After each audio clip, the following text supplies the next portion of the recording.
அதிசயங்கள் செய்கிறவர் நம் அருகில் இருக்கிறார். அற்புதங்கள் செய்கிறவர் என்றும் நமக்குள் வசிக்கிறார். உபாகமம் 34:5-7 அப்படியே கர்த்தரின் தாசனாகிய மோசே மோவாப் தேசமான அவ்விடத்திலே கர்த்தருடைய வார்த்தையின்படியே மரித்தான். அவர் அவனை மோவாப் தேசத்திலுள்ள பெத்பேயாருக்கு எதிரான பள்ளத்தாக்கிலே அடக்கம் பண்ணினார். இந்நாள் வரைக்கும் ஒருவனும் அவன் பிரேத குழியை அறியான்.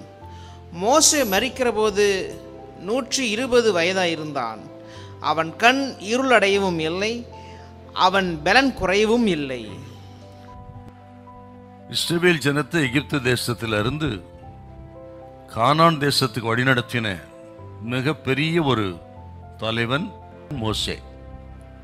40 வருஷம் கானான் தேசத்துக்காக அதை எதிர்பார்த்து வந்த பக்தனுக்கு அந்த கானான் தேசத்துக்குள்ள ஏன் பிரவேசிக்க முடியலன்னு கேட்டா, என்னாகும் 20ஆம் அதிகாரத்தில் நடைபெற்ற ஒரு நிகழ்ச்சி, ஒரு துயரமான நிகழ்ச்சி.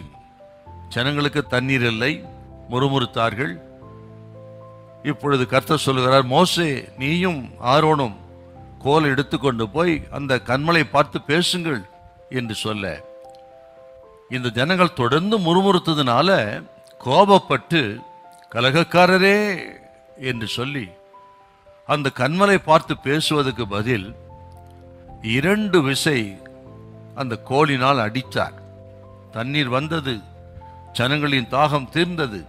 ஆனால் ஆண்டவர் மோசேக்கு ஆரோனுக்கு சொன்னார், என் வார்த்தைக்கு கீழ்ப்படியாமல் இந்த ஜனத்துக்கு முன்பாக என்னை பரிசுத்தம் பண்ண வேண்டி நீங்கள் இப்படி செய்யாதபடினால நீங்கள் 2 பேரும் கானானுக்குள்ள பிரவேசிப்பது இல்லை அப்படின்னு ஒரு நியாய தீர்ப்பு வச்சிட்டார். அதன் அடிப்படையில் இதற்கு முன்னமே ஆரோன் மரித்து விட்டார். இப்பொழுது மோசேயும் அந்த கானானுக்குள்ள பிரவேசிக்க முடியாமல் யோர்தானுக்கு இந்த பகுதியிலேயே இந்த மலையின் மேல் ஏறி சென்று கானான் தேசம் முழுதும் பார்த்து மரித்தார். அந்த மலையிலேயே கர்த்தர் மோசேயை அடக்கம் பண்ணினார். இந்த கானான் தேசத்துக்குள்ள பிரவேசிக்க முடியாமல் போனாலும் அந்த நேரத்தில் எந்த முறுமுறுப்பும் இல்லாமல், புலம்பலும் இல்லாமல், சுய பரிதாபம் இல்லாமல் ஆண்டவர் திட்டத்துக்கு சித்தத்துக்கு முழுமையாய் தன்னை அர்ப்பணித்து மன நிறைவோடு ஓட்டத்தை முடித்த மிகப்பெரிய ஒரு தேவ மனுஷன் மோசே என்றார். மோசேயின் வாழ்க்கை நமக்கெல்லாம் நல்ல திருஷ்டாந்தங்க.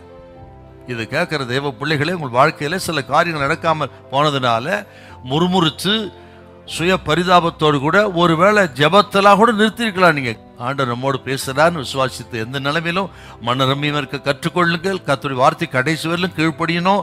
ஆண்டவரை சார்ந்து கொள்ள வேண்டும். நாம் எப்படி வாழ்கிறோம் என்பதை பொறுத்துத்தான் நமது முடிவும் இருக்கும். வாழ்கிற வாழ்க்கை தான் முக்கியம். ஆகவே நாம் சிவனோடு இருக்கிற இந்த நாட்களிலேயே நமது வாழ்க்கை சீர்தூக்கி பார்த்து சீர்படுத்தி கர்த்தர் சொன்னபடியே வாழ்ந்த மோசையை நமக்கு முன்பாக வைத்து மட்டுமல்ல, நமது ஆண்டவராக இயேசு கிறிஸ்துவை நோக்கி பார்த்து நமக்கு நியமித்த பாதையில பொறுமையாய் ஓட கர்த்தர் நமக்கு உதவி செய்வாராக. ஹல்லேலூயா, ஹல்லேலூயா.